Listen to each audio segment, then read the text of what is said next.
Welcome to the Magic the Gathering Meta Breakdown, a series focusing on dissecting the current Magic the Gathering metagame and analyzing the top decks. As you may have guessed based on the video you clicked on, today we will be looking at Zur Enchantables. This pile of 60 cards is currently the premier control deck in the format. As opposed to a typical draw-go style of gameplay, this list focuses on ramping and leveraging up the beanstalk as a source of card advantage to eventually outscale the opponent and win by using Zur to animate your enchantments and make massive swings with the newly acquired hexproof, life-linked bodies. Also, apparently they have Death Touch.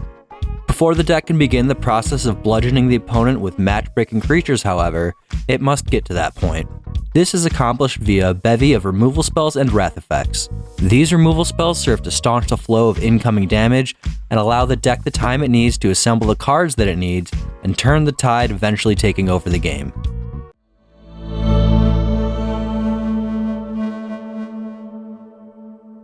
Against aggro decks, the goal is simple: don't lose. The Zur deck takes a bit to get chugging, what with all the tapped lands and lack of early game board presence, and this is something that the aggro decks will attempt to use to their advantage. In this match, I find myself against a Gruul Graveyard deck. I don't know this yet, as the opponent has simply played a Forest and Passed, but I'm writing this in the future. I know that it's Gruul Graveyard. I play a tapped land turn 1, the go-to play for the Zur deck. My opponent responds by playing a Seed of Hope. Now the past version of myself also knows that the opponent is going to do graveyard things. On their turn, the opponent plays a copy of Dredger's Insight, filling their yard and returning a land to hand. For me, it's Forest, up the Beanstalk, pass. Next turn, I could begin to leverage the synergy between the Beanstalk and Impended Overlords to do some ramping and draw some cards. My opponent develops a couple of 3/3s. My board is going to be empty when it comes back to the opponent, so these hefty lads will be getting in for some damage, along with anything else that comes down. As was my plan, I cast the Overlord of the Hauntwoods, creating a 5-color land and drawing a card off the Beanstalk when it enters. My opponent takes advantage of the fact that I am tapped out and gets me in a single turn, giving one of his creatures double strike and an extra attack.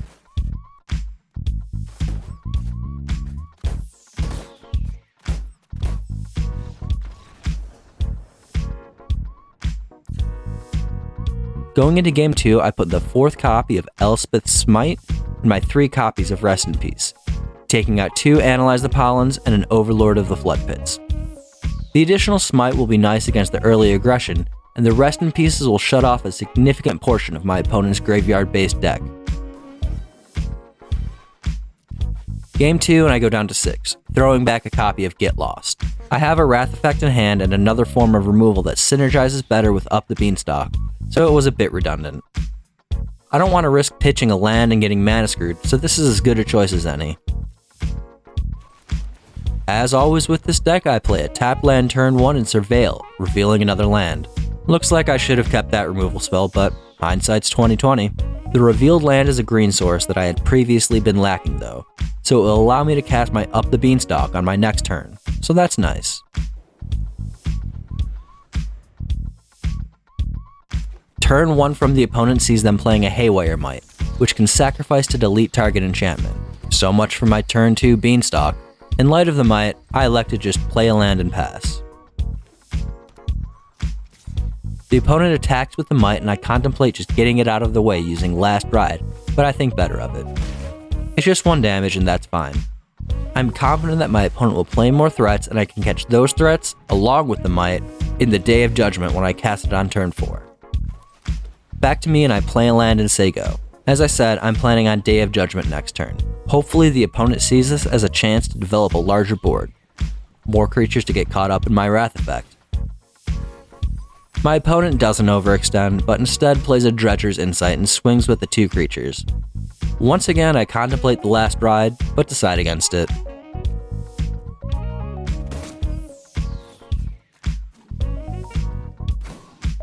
On my turn, I cast the Day of Judgment, getting the 2 creatures and ameliorating some of the pressure that was being applied, in addition to getting rid of the Might.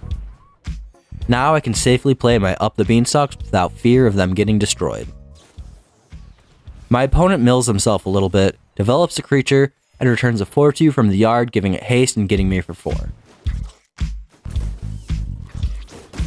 I draw a Bezra, potentially a decent play, but I instead decide to play one of my 2 Beanstalks and exile the Afterburner Expert.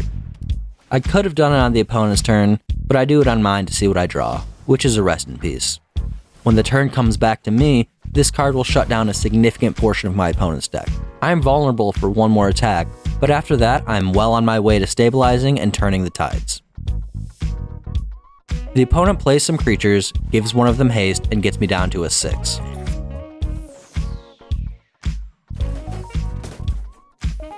I Rest in Peace, shutting off fear of missing out, and follow up with a Bezra, gaining back some of my lost life and creating some blockers of varying quality. My opponent widens the board but is unable to attack into my Elemental Moose and his 2 fish friends. He does create a dragon, which I cannot block, but my upcoming turn will see me drawing at least 1 card off my second Up the Beanstalk, and potentially more depending on what else I get. Hopefully one of these draws will find me a way to deal with the flyer. My top deck is an Overlord of the Hauntwoods. It can't block the flyer, but it does proc the 2 Beanstalks. My draw off the Beanstalk is a land, largely irrelevant. I hardcast the Overlord as a creature as opposed to impending it, and am granted another Beanstalk and a Wrath effect.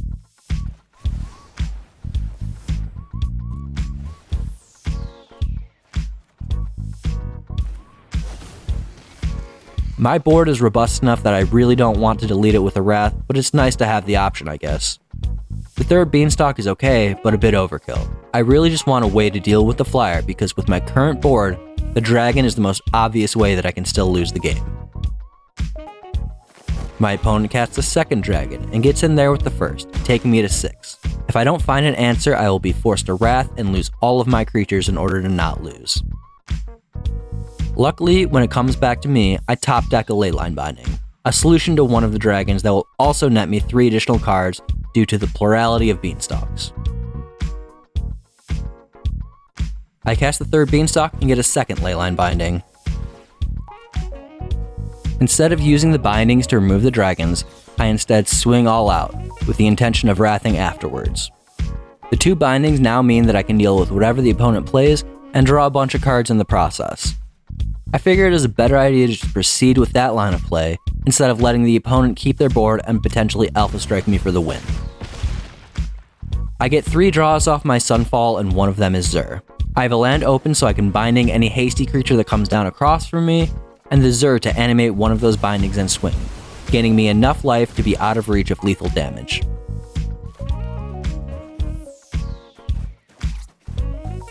My opponent does attempt to create a hasty guy and get me, but I cast the binding in response to the activation and they just scoop to this.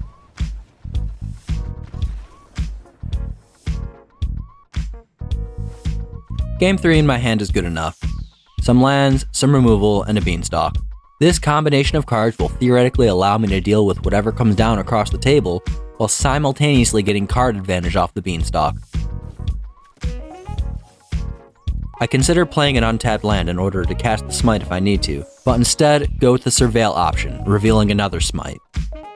My opponent casts Seed of Hope and mills their own deck a bit, returning a land to their hand. On their turn, my opponent plays a hasty 3/2 and sends it at me, taking me to 17. On my turn 2, I play an untapped land and keep everything open. It could have been a Beanstalk turn, but I need to deal with whatever early pressure comes down first before I start trying to draw cards.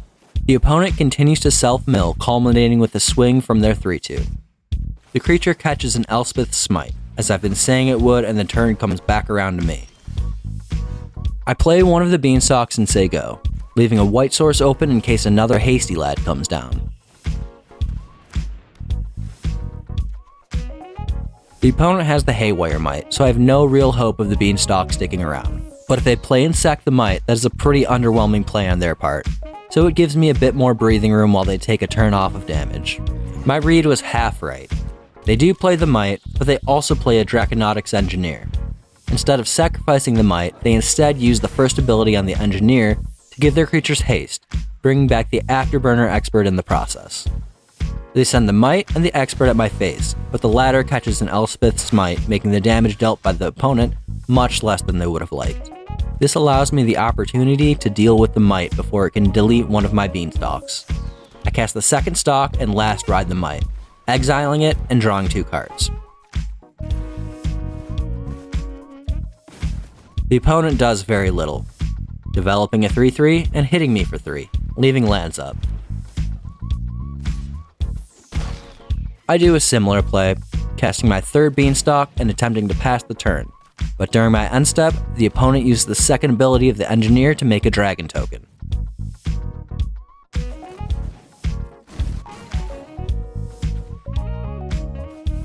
The opponent proceeds to develop a fear of missing out and attempts to swing with the squad.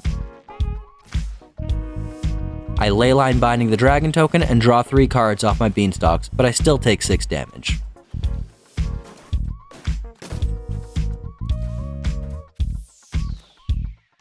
I play the Zur with the intention of animating the binding, but the enchantment gets destroyed. Instead, I just let the Zur resolve and pass the turn. I have 2 more bindings in hand, and can cast one of them on the recipient of the Fear of Missing Out trigger, and can animate that enchantment on my next turn. My opponent gets another creature in play and swings all out. I do exactly what I just described and block the Fear of Missing Out with the Zur, taking 6 damage in the process, leaving me at a singular life. When it comes back around to me, I animate the binding and cast an Overlord of the Hauntwoods. I swing with the animated binding and gain back some of my lost life. The Overlord now has lifelink, so attacks from the opponent are very difficult. I've drawn a significant amount of cards so far, so at end step, I have to pitch a bunch of them. My opponent plays another Afterburner Expert and passes the turn, but concedes shortly thereafter.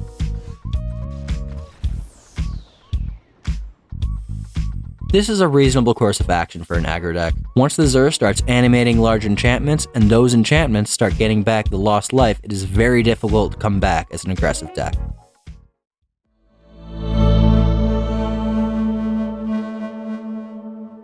The mid-range matchup gives one a bit more time to get going.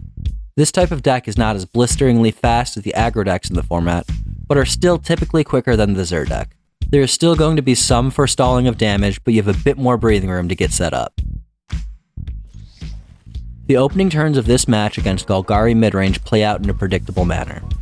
Tapped land from my side of the table and land Llanowar Elves from the opponent. I find myself with a decent opening hand, albeit with a bit of a land deficit. The Analyze the Pollen revealed off the Surveil trigger will hopefully assuage this.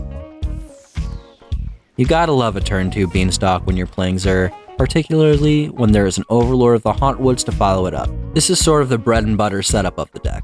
Stalk turn 2, Overlord turn 3, skip a 4-drop and animate the Overlord with Zur and begin scaling beyond recognition. I'm currently missing one of the prerequisite lands to follow such a game plan exactly, but I have 2 turns to draw the mana source. Across from me, my opponent also leverages some of the ramp to skip a 2-drop and instead just slams down the Sentinel of the Nameless City. This 3/4 with Vigilance is a decent enough attacker, capable of laying down some early pressure and using the Explore token it creates upon attacking to potentially grow more threatening over time. Back to me, and I draw the land that I need to, barring any sort of interaction, execute my bread and butter game plan on turn 4. So I just continue with that line of play and pass the turn. Another Sentinel comes down from the opponent, and the pressure that they are in the process of applying borders on what I am comfortable with.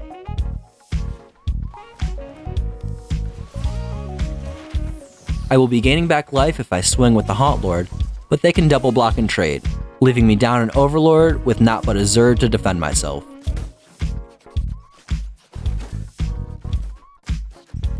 This is an instance of me being incredibly dumb. I didn't realize that Zur gave Death Touch to the animated enchantments as well as Hexproof and Lifelink until shortly before I wrote this sentence. I've played a not insignificant amount of games with the deck, and up to this point, it's never been relevant. Revel in my idiocy for a moment if you are so inclined. Due to my flagrant illiteracy, I assign damage like a lobotomy patient and trade one of the Sentinels for my Overlord, and am left with just a Zur. Regardless of misplays, the game must go on. My opponent explores twice, putting a copy of Maelstrom Pulse into the yard and finally getting a black source off the second explore. In the process, the Sentinel gets just a bit larger. The follow-up to this series of plays is a Mosswood Dread Knight. Just a 3-2, but the board expands across from me regardless, and I take a Sentinel to the face. Off the top, I rip another Overlord of the Hauntwoods and slam the creature, eschewing the option to impend it. This play allows me to have a lifelink, hexproof, and apparently death touch blocker that is difficult for my opponent to attack through. I get in with Zur for a single point of damage and leave lands open to cast spot removal on my opponent's turn. The opponent exiles Zur and passes. During the end step, I get lost the remaining Sentinel. Their once robust bevy of creatures is dwindling quickly as the turn comes back to me. With my Zur gone, I no longer have the health total buffer that comes with large lifelinkers, but I am still in quite a good position. I solidify that position by playing Overlord of the Floodpits and getting in there with the Overlord of the Hauntwood that I played last turn. The aggression tables have turned, and it is now my turn to turn my creature sideways. I leave lands up to cast one or both of the Elspeth Smites in my hand should the need arise. My opponent forms a semblance of a defense and plays a 6/6 vehicle and passes. The artifact leeches 3 life off me when it enters and represents a blocker for my friend from the Hauntwoods. When it comes back to me, I attack all out with my squad, drawing cards and creating more lands in the process. My opponent decides to double block the Overlord of the Hauntwoods instead of crewing up his vehicle. I punish this decision by smiting the Dread Knight and exiling it, meaning that there is no draw to be had from the other side of the card. The opponent scoops to this. When given the opportunity to sideboard, I decline. The Zur deck seems pretty well positioned against this list for what I saw, and there is nothing that I desperately want to change out. So, I just run it back and go to game 2. To start off, I get a 6-lander with a Zur. This is a pretty bad hand, but potentially playable.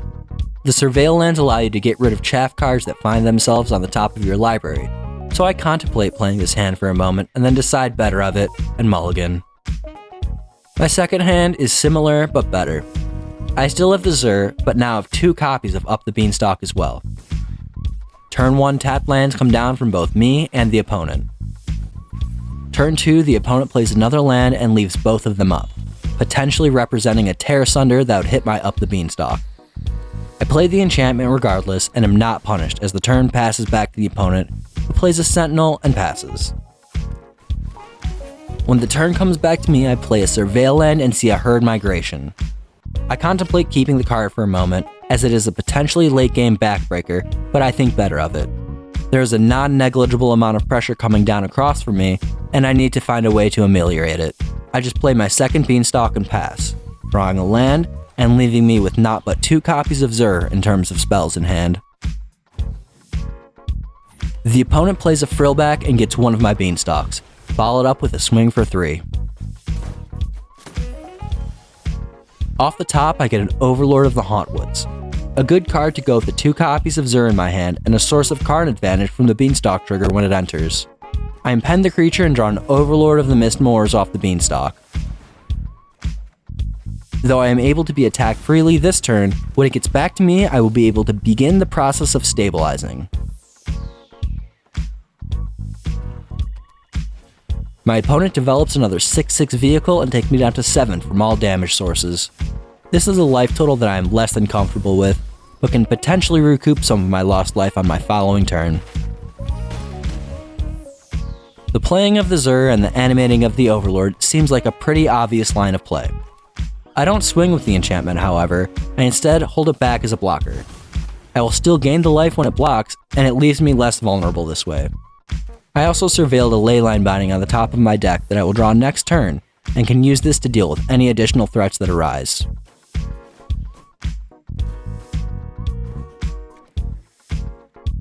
Unfortunately, I was not paying attention to the card that had been revealed on top of my opponent's library, and they used to clear my board and swing for lethal.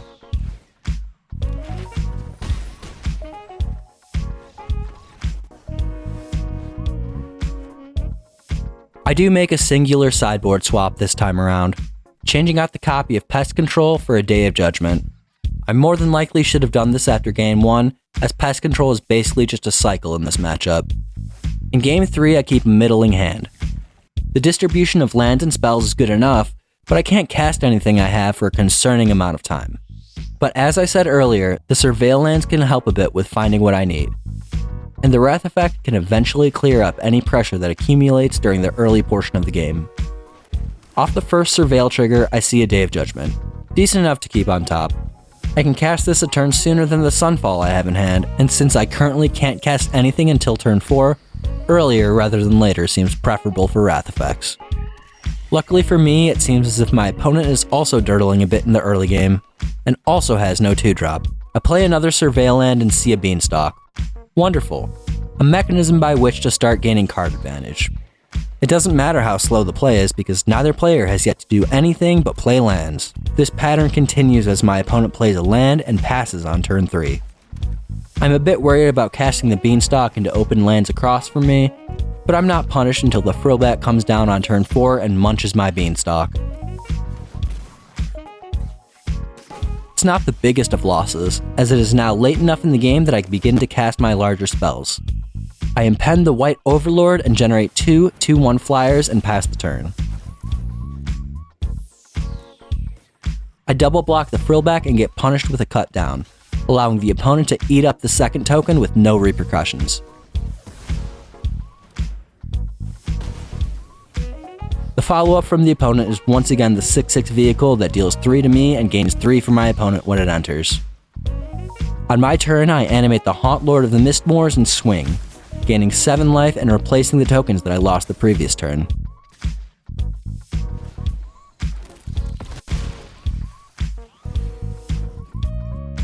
The opponent appears to have no answer to any of this, drawing off the Dread Knight and playing it as a creature as the only actions taken. When it comes back to me, I take a moment before swinging with the squad and once again leaving all of my lands up. The opponent crews his vehicle to use as a blocker, but scoops when it catches a Leyline Binding.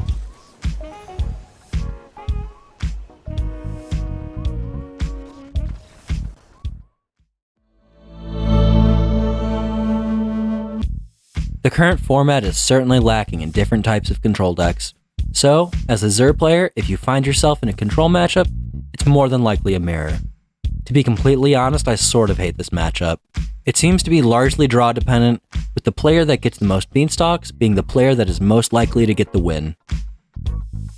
In this mirror match, I keep a 1-land opener.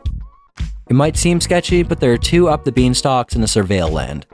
It's decently likely that I will draw the second land at some point in the early game, and once I do, I'm pretty much set up for the rest of the match.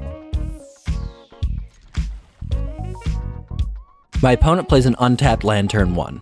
This particular land signals that they are either hate bears or the mirror, as few other decks run green-white lands. Never didn't have it. Without even surveilling, I top deck a forest.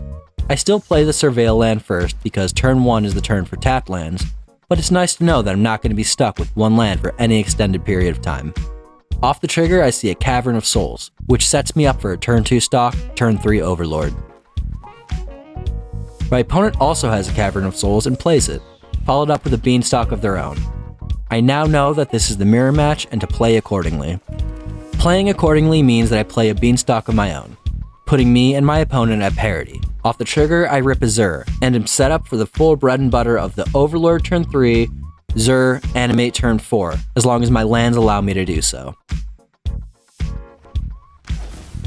The opponent plays an Overlord of their own, except it's blue instead of green. They get some card advantage, but do not get to essentially skip their turn 4, putting me at a slight advantage.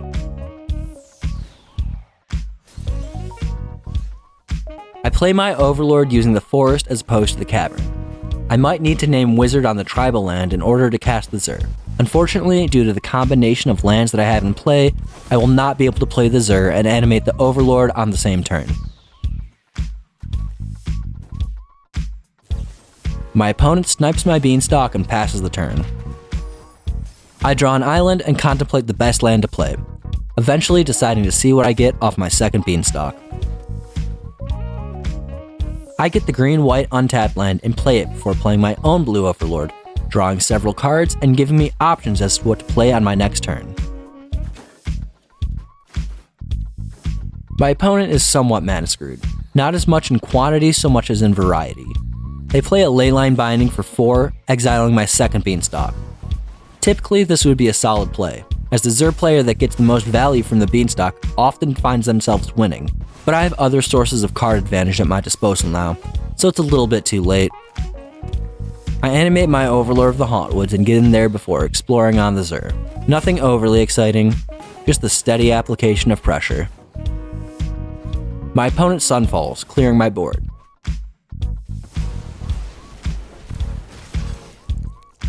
The final counter comes off the blue Overlord and it becomes a creature, giving my opponent the better board state for the moment. On my turn, I remedy this situation by casting the Overlord of the Mistmoors without impend, creating a large body and 2 smaller ones. I follow up by Leyline Binding the Flood Pits fella, leaving me as the only player with creatures once again. And once again, my creatures catch a Wrath effect, leaving me with nothing in play.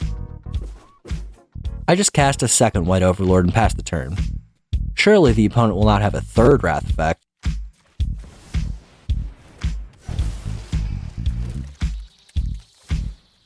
Off the Explore trigger, I reveal a Herd Migration. If there is a third Wrath effect from the opponent, my board can get replaced once again. The opponent plays a Bezra, creating some chump blockers and gaining some life. They also impend a green Overlord. They can block reasonably well now, but my side of the table is pretty stacked, so it would seem they still only have a couple turns to find a more solid answer. I swing all out and take the opponent to a 10. I have enough pressure being applied that I can just hold back and save some interaction for anything that comes down across from me. This is the last chance for my opponent to find an out, and I want to make sure that that doesn't happen. The opponent makes a valiant effort as they play a Zur and animate a Beanstalk before scooping.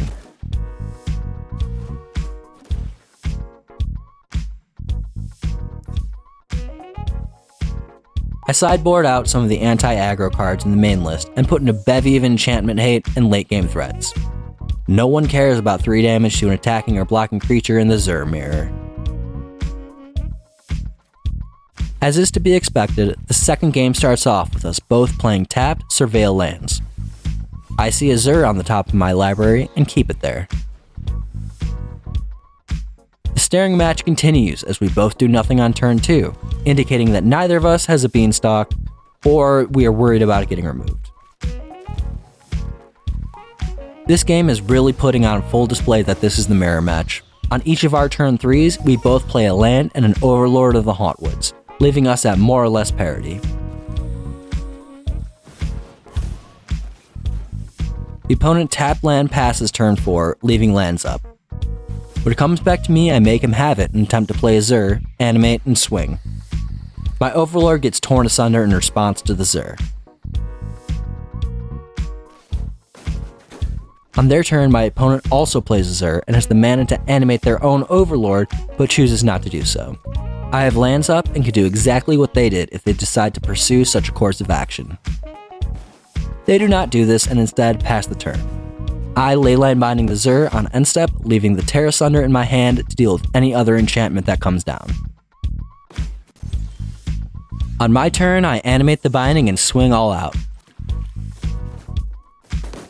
Following it up by impending the Overlord of the Flood Pits, which gives me another target to animate with Zur the next turn and drawing me some cards.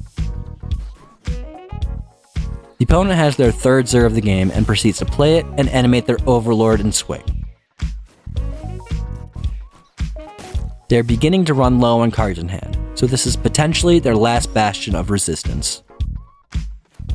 When it comes back to me, I tear asunder the Zur. The Overlord is still animated, but it no longer has lifelink, or apparently Death Touch. So while it still has a large body, it can't recoup any of the life that the opponent will lose to my large swings in the coming turns. I play a Surveil land and see another Overlord of the Mistmoors. I've got backups for my backup plans, and the blue Overlord just keeps drawing cards while my opponent is very low on resources. The player across from me sees what they can get off their draw for turn and then plays an Up the Beanstalk to see if it will yield anything relevant. Apparently it does not, as they scoop him up shortly after.